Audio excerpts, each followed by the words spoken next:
Welcome back. We've got Chef Anthony Fisher joining us in studio again this morning, and we're going to be making some Final Four appetizers. Yes, and I'm very excited because these are some of my favorite. They're crazy decadent, and they're really simple to do. So we have Midwestern. And who doesn't like bacon? Oh yeah, everybody loves bacon. So we have water chestnuts that have been wrapped in bacon. Those are Midwestern Devils on Horsebacks. Okay. And then we have Angels on Horsebacks, which are oysters wrapped in bacon, and I like to put a little piece of roasted red pepper inside. Okay. It gives it a nice little smokiness inside. Okay. So we have our pan, it's heating up. And what you'll do is you'll pre-cook your bacon about 50%. You want it to start cooking, but so that you don't want to cook it too crispy because then you can't wrap it. Right, it needs to still be flexible. Yes, and we're going to start laying those right in, and we've just laid them, stuck them with a toothpick so that they'll hold together real easy for us. And so just leave your toothpick in and lay them right into the hot pan. Easy enough there. Do a few of these up right here for you. Are these just like canned chestnuts, or? These are just canned water chestnuts. Okay. And they're nice and simple to do. I usually cook my water chestnuts for about 10 minutes inside, and then I split them. I get the whole ones. Okay. Because they're easier to cut when they're warm. Okay. So we're going to lay those right in, and then we're going to come over here to our angels. So you're pre-cooking the bacon and pre-cooking the oysters? Yes, just a little bit. And the water chestnuts? Yes. So how long do you pre-cook your oysters? Well, the oysters are raw. The oysters are raw? Yes, the oysters are the only thing in here that's raw all the way through because you don't want to overcook the oyster. And we'll lay those right in just like so, and you can hear that wonderful sizzling coming through.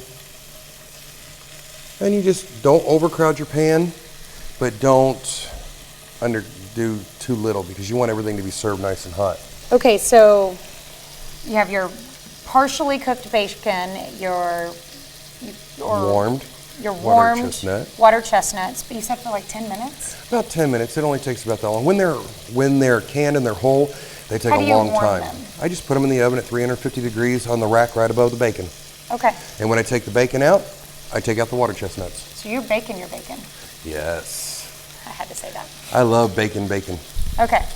So, and the only other thing that we have today is balsamic glaze. Oh. And it's just balsamic vinegar with a little brown sugar reduced by over half. Okay. And you'll notice, because we talked about the proper nap consistency for a sauce, how you can draw a finger across the back of a spoon, same idea. Okay. And then I just put it in a little squeeze bottle that I pick up at the dollar store. Perfect. And go away with it. And these are great because you can put this right on the table, and as cute as these little bottles look, nobody ever questions it. Some people like a little more, some people like a little less.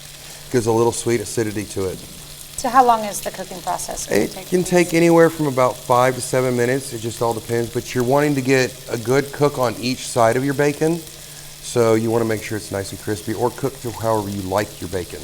Okay. Personally, I like mine a little bit on the softer side. Some people don't. Some people like it gotta be crispy.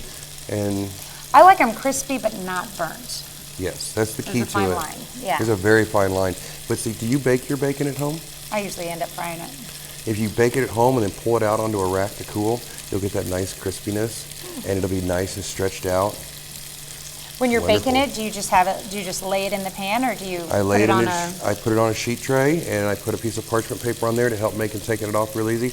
But I also collect all my bacon grease because I like to make salted caramels and all sorts of other things with it. You can't get enough bacon grease. Okay. So, and I collect it all: bacon grease, duck fat, all of it.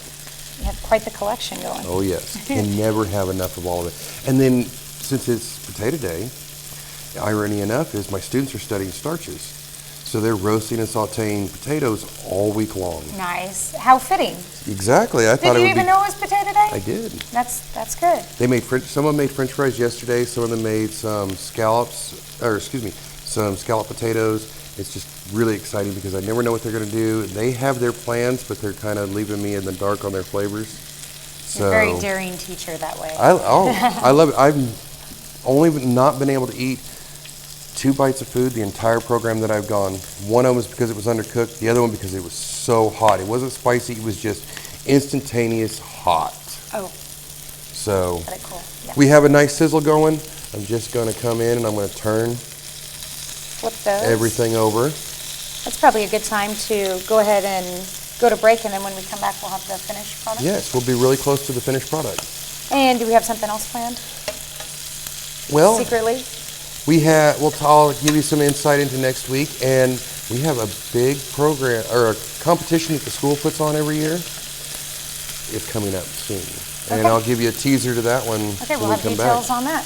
All right, well, thank you so much. And we will be back after these messages with our devils and our angels on horseback.